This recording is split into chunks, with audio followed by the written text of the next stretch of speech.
morning, everyone. Welcome to The Water's Edge. Whether you're joining us online through Facebook or YouTube, or if you're right here with us in person, we're so delighted to have you. If you're joining us virtually, remember to hit that like button, share our content, or drop a comment just to let us know you're here. For those in the room, we have some real important updates just for you.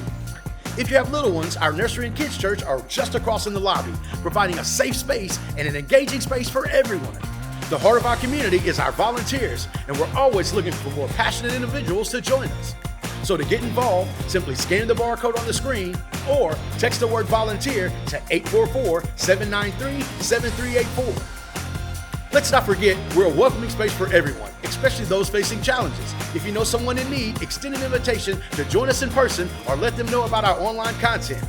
Now get ready for an uplifting experience this morning as we come together to worship and receive a powerful message from Pastor Tony.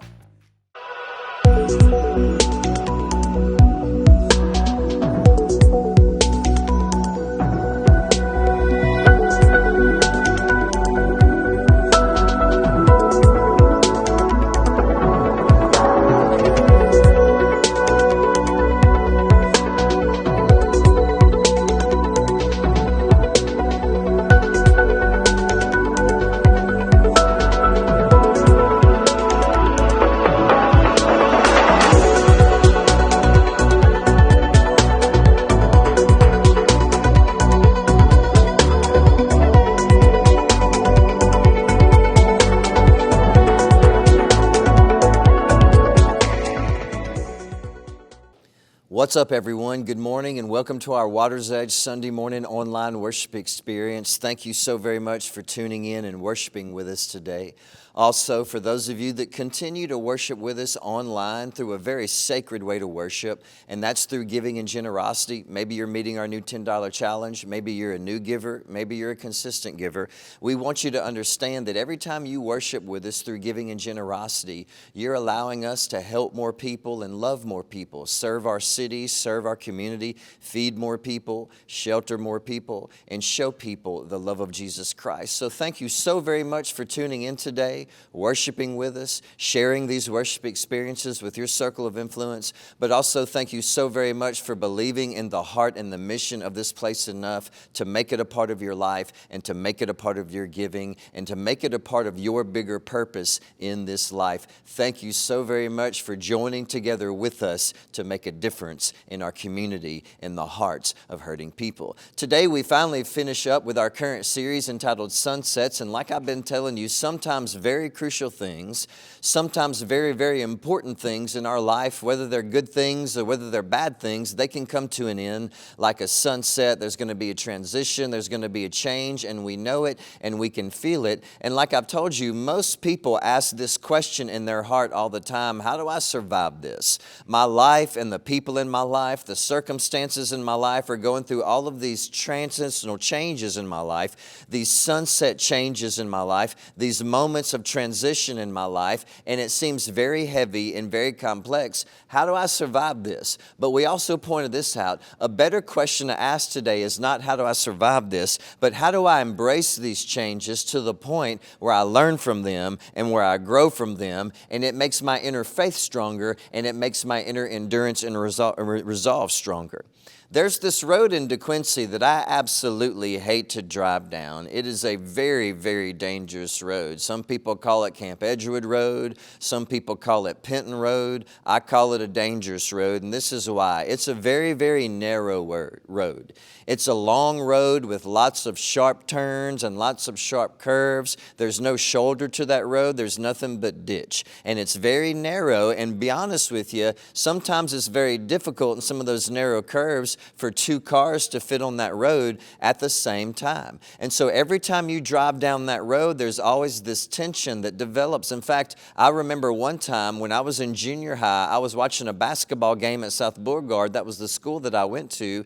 And some of our friends had to come get me out of that basketball game to go home because my older brother Darren had gotten into a head-on collision on that road. That road was so dangerous, he got into a head-on collision, and man, it really messed him up. And my parents used to live on that road, and I have friends who live down that road, so I've driven down that road thousands of times. And I remember after my older brother got into a wreck, a tension started to develop in me as I would drive down that road. As you would approach those curves that would just curve on you really sharp out of nowhere, when another car or another truck would pass you on that road, you had to really stay focused to stay on the road and to not go off the road or to not hit them. And then every now and then, because it was in DeQuincy, you would turn a corner and there would be a cow there just in the middle of the road, just chilling, hanging out. So you had to watch for cows too. And so as you drive down this road several times, a tension begins to develop. This is a long road. This is a difficult road. This is a confusing road. But if I don't get thrown off this road, eventually I'm going to make it to 171. And when I get to Highway 171, it's wide open. It's safer. You can see. It's clear. There's lanes with enough room for both cars. There's a shoulder. If you get to 171, you're home free. But in order to get there, you have to go down a very long and difficult road. And this tension begins to develop. I can't wait to get off this road. I can't wait to get off this pathway. This road is difficult. This road is tough. This road is very long and complex. And if I stay on this road, if I can just make it to the end of this road, then I'm going to get to a better road where it's home free, where I can have some peace and this tension can go away. And so, man, I want you to understand something today, and I want to point this out. Many times our life is the same way, and this is what it is. To get to the good part, you have to go through the difficult part.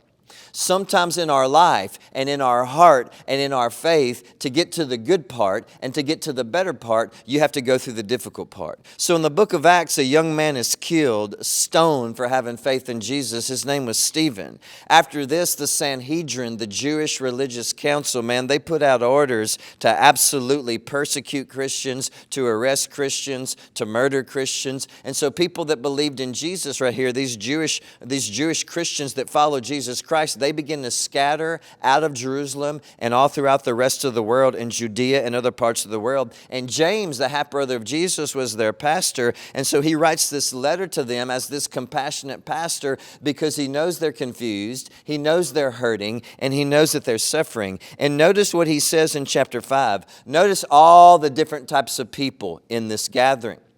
Notice all the different types of stories that need to be accepted and managed. Notice all the different types of people that need to be loved. James chapter 5, starting in verse 13, if you're still with me, say I'm still with you. Is anyone among you suffering? Let him pray. Well, of course, people are suffering. Suffering with heartache, suffering with pain, suffering with storms, suffering with uncontrollable circumstances, suffering with financial troubles, losing their home, losing jobs, depression, addiction, loneliness, hunger, suffering with just life. And you should be able to find peace among your brothers and sisters who love you and also claim to love Jesus. You should also be able to find hope among your brothers and sisters that you worship with. And yes, prayer from your brothers and sisters that you worship with and serve Jesus together and serve other people together. We move on. Is anyone cheerful? Let them sing praises. We have cheerful people here also. Victories, freedom, people going through times in their life and in their faith where they feel strong. We have people who are hurting here. We have people who are suffering here. We have people who feel weak here. But we also have people who have this strong sense of purpose and hope and joy and victory and freedom right now in their life. And we're all different types of people, all going through different types of things, but we all still come together to help each other and encourage each other and love each other. Not everyone listening to this right now is going through the same thing. Many of you are going through different struggles and different circumstances in your life right now, but we're all still here together, loving on each other and worshiping together like a family, like a gang of brothers and sisters who cannot wait to overwhelm people with compassion and love and empathy. Verses 14, 15, and 16. Is anyone among you sick? Let them call for the leaders or the elders of the church and let them pray over them, anointing them with oil in the name of the Lord Jesus. And the prayer of faith will rescue the people who are sick. and the Lord will raise them up. And if he's committed sins, you'll be forgiven. Therefore, confess to each other and pray for each other that you might be healed. The prayer of righteous people has great power as it's working. Do you see the honesty here? Do you see the diversity? You have people in these gatherings who are sick. You have people who are suffering. You have people who are hungry. You have people who are heartbroken. You have people who have a faith that is strong. You have people who have prayers that are strong. You have people that are serving Jesus and they're being set free. At the same time, you have people who are just discovering Jesus and they need to be set free. And yet, we're all coming together to love on each other, and we all need each other. Do you see the patience here? Do you see the love here? Do you see the honesty here? All different types of stories, all different types of battles, different types of victories, different types of pain, different types of storms, different types of past, different types of circumstances, but we all need each other and love each other and help each other and encourage each other to grow and get close to God. We confess to each other. We love on each other. We help each other. We pray for each other, and we lift each other up. This is church, and sometimes this is a mess. This is church, and sometimes this is a mess, but we can do this. We can absolutely be the church that God calls us to be. Verses 19 and 20. My brothers and sisters, if anyone among you wanders away from the truth, someone brings them back. Let them know that whoever brings back a sinner from their wandering will save their soul from death and will cover a multitude of sins. I have wandered away. So have you. And people who love Jesus have helped bring me back and encouraged me to stand back up again. And shame on me if I don't do that for other people that are wandering away. Shame on us if we can't be a church that helps bring people back instead of forcing them out. Shame on us if we can't be a church that helps bring people back instead of forcing them out. James is writing to a group of scared disciples that are being forced out of their synagogues, forced out of their cities, forced out of their homes into a world that they don't know. And they face new heartache and new pain and new storms and new battles and new persecutions and new weaknesses and new temptations and new struggles. And James says some are going to wander away for just a little while. Some may wander away, and so have you.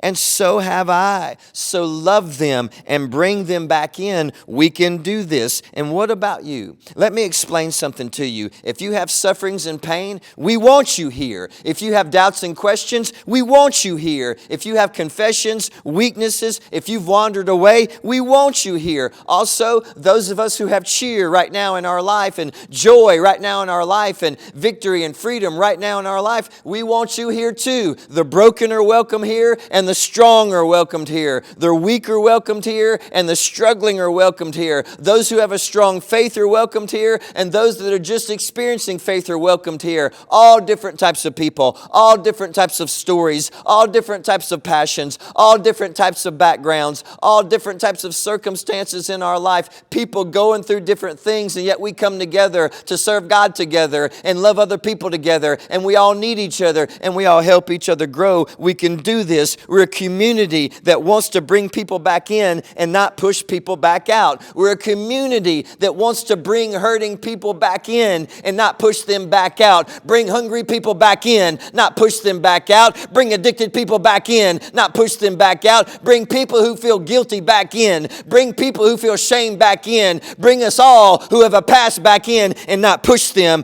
back out. We also love God no matter what. And that's the type of community that we want to be. We love you because God loves you. And in our life, we know that we're going to face pain and storms. And we also know that we're going to have to manage these tensions. But to get to the good part, sometimes you have to go through the difficult part. To get to the good road, sometimes you have to travel down that long, difficult road. Now, today, there's you. And then years from now, there's going to be the future you. Let me ask you a question. Is the future you right now going to be happy with the you and the decisions that you're making right now? The missionary Paul in the New Testament is about to die a violent death in Rome, and he knows it. He's about to reach the end of his life. And right before his life ends, he leaves us with some amazing words. This was my dad's favorite passage. Paul understood a few things about life, and that allowed his life to be shaped by the things that he understood. We pick up today in 2 Timothy chapter 4, starting in verse 6. If you're still with me, say I'm still with you. Paul says, I'm already being emptied out and poured out just like a drink offering, and the time of my death or my departure has arrived. It has come right now. Now, in the Old Testament, at the altar, when you offered a drink offering to God, you would take a very beautiful cup filled with wine, the drink offering, and you would make your way to the altar, and you would pour every drop of that drink offering out at the altar. You would not leave one drop in the cup. You wouldn't leave anything in the cup. You gave it all to God and all to worship and all to God's love. Worshipers would pour this out. And Paul compared his life with following Jesus like this drink offering. This is what the missionary says. Man, as I'm living my life right now for Jesus, it's full throttle. I hold nothing back. I'm pouring every ounce of my heart out for Jesus as I run this race. Every ounce of my soul, every ounce of my love, every ounce of my compassion, I pour it out for Jesus. Every ounce of my empathy, I pour it out for Jesus. Every ounce of my faith, I pour it out for Jesus. Every ounce of my service, I pour it out for Jesus. Every ounce of my prayers, I pour it out for Jesus. Every ounce of my life, I pour it out for Jesus like a drink offering. When I die, I take nothing with me. I have nothing to take with me because I leave it all here. The first thing that shaped Paul's life was this, and notice this today. He lived his life with an understanding that one day his life would end. As soon as you leave your cradle, you start marching towards your grave, and one day in the future, it'll be over. And in that moment, did I do anything with my life that was worth remembering? Did I love? Did I show grace? Did I defend the helpless and the trafficked and the hungry and the lonely and the broken and the outcast? Did I show people the heart of Jesus, and did I pour every ounce of my life out for God, or did I waste my passions and my gifts and my desires in my life? Live your life like a drink offering. Have zero regrets when your life is coming to an end. I wish I would have done this for Jesus. I wish I'd have done more for God. While you have the opportunity right now, while you're still alive, understand one day it'll all be over. And so while you have the chance, pour every ounce of your heart out for God right now, just like a drink offering. Verse 7, the missionary says, I have fought the good fight. The wrong fight would be living your life for things that don't matter, being consumed with distractions. But the good fight is when you leave behind a legacy and a memory of Jesus and His love that can change anyone. The second thing that I think shaped Paul's life was this, number 2. If you're still with me, say I'm still with you. He realized how precious people are to Jesus. The world is worth fighting for. It's the good fight. The abused, they're worth fighting for. It's the good fight. The hungry and the addicted and the lonely and the widows, they're worth fighting for. It's the good fight. The lost, they're worth fighting for. It's the good fight. People that are going through hell on earth, they're worth fighting for. It's the good fight. Our city and our community is worth fighting for. It's the good fight, and you are worth fighting for because you're worth dying for. Jesus loves you. We have to fight the good fight. Everyone is precious to Jesus. We move on. The missionary says, I have finished my race. I have kept or cherished my faith. God gave Paul a passion, a heart, a vision, and a mission. And Paul said, I did it. I went after it. It was my race. I ran it and I finished it. It was my race. I ran it and I finished it. The third thing that I think shaped Paul's life was this, and notice this today, that God gives us a specific passion. Paul said it like this, I have a race to run. It's my specific race. I'm going to start it, I'm going to run it, and I'm going to finish it. His passion was to be a missionary. But everyone understand this right now. What burden has God placed on your heart? We have people in our gathering that have a passion to work with the homeless. Do it. Finish it and be remembered for it. People among us that have a passion to work with the hungry, do it.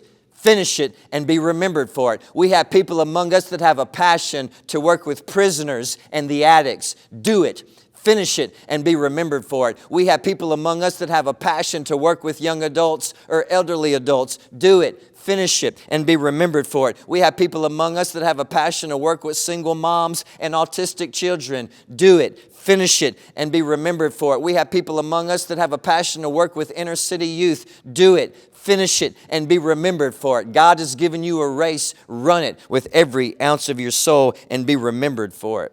Psalm chapter 90, verse 12, Moses says this, teach us to realize how short life is, the brevity of life. Teach us to number our days so we can apply our choices and our hearts to wisdom, to what is wise. Today there is you. Years from now, there's going to be the future you. How are you going to be remembered? What legacy will you leave behind? Moses said we should number our days. In other words, we should live our life with an awareness of the end of our life. We should live our life with an awareness of the end of our life so we can live a wise life and leave behind a legacy and be remembered for loving God and loving people. To be remembered for loving God and loving people. Now, this is something that I want you to understand today, and look at me right here. I'm about to be 49 years old. I have been a pastor vocationally for over 25 years. I have preached thousands of funerals. I have sat with people as their life was ending. Every family member of mine that's passed away, I have preached their funerals. I have sat with my family members as their life was ending. I have sat with friends as they had family members whose life was ending. I have sat with many people and many family members who have had loss in their life or they've lost people. And do you know what no one has ever said to me or anyone else as their life was ending? You know what no one's last words has never been in my experience with people as I sat with them as they're taking their last breath. Do you know what no one has ever said? Bring me my high school diploma. Bring me my college degree. I want to look at it one more time. Bring me all my trophies from all the athletics that I played. I want to look at all my trophies one more time. Bring me my savings account. I want to look at it one more time. Bring me all my promotion certificates that I got from my job through the years. I want to look at it one more time. Bring me all my cool clothes and fresh shoes that I own and my bass boats and my cars. I want to look at them one more time. Bring me my big screen TV. I'm about to pass away. I want to hug it one more time. No one has ever said that. But I tell you what everyone says. Bring me the people that I love. I want to see them one more time. Bring me the people that made a difference in my life. Bring me the people that I made a difference in their life.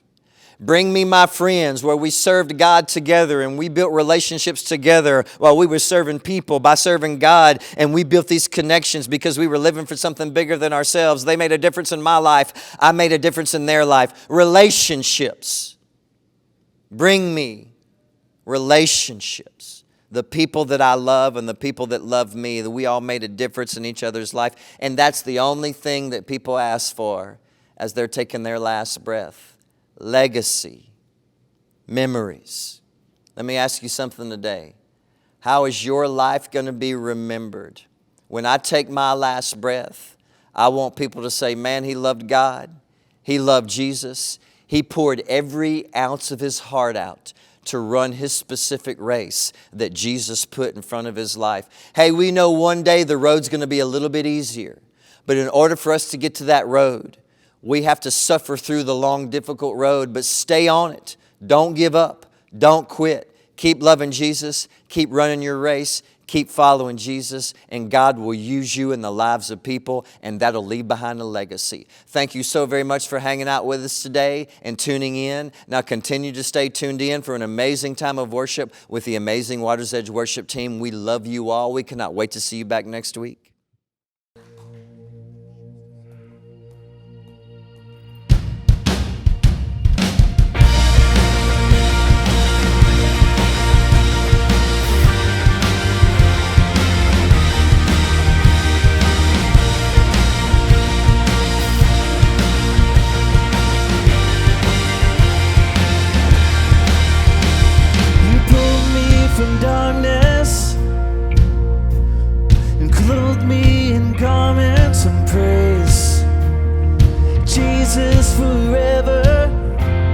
my song will be yours. I'm living in freedom. You've taken my burdens away. Jesus forever, my song will be yours, only for you. For the cross that you bore, and the debt that you paid, for the victory you won over death and the grave. This is the reason I sing, for the hope that you give, and the joy that you bring, for the promise that heaven is waiting for me. This is the reason I sing.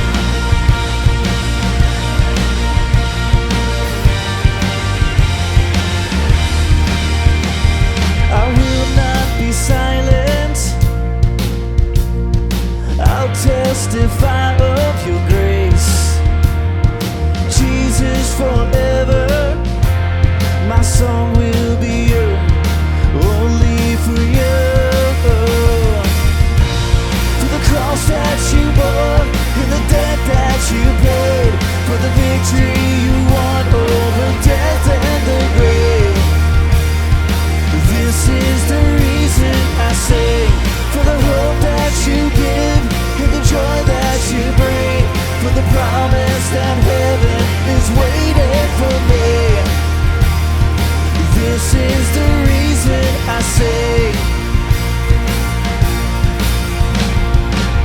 You're so good, you're so good, you're so good to me. Forever I'll sing, you're so good to me. You're so good, you're so good, you're so good to me. And forever I'll sing, you're so good to me.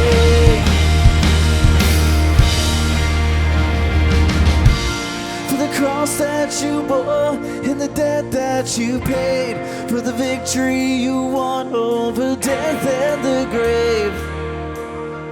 This is the reason I sing, for the hope that you give, and the joy that you bring, for the promise that heaven is waiting for me. This is the reason I sing, for the cross that you bore, and the debt that you paid, for the victory you won over death and the grave. This is the reason I sing, for the hope that you give, and the joy that you bring, for the promise that heaven is waiting for me. This is the reason I sing.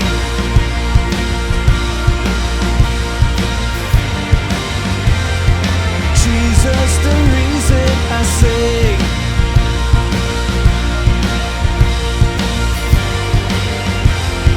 Jesus, the reason I sing.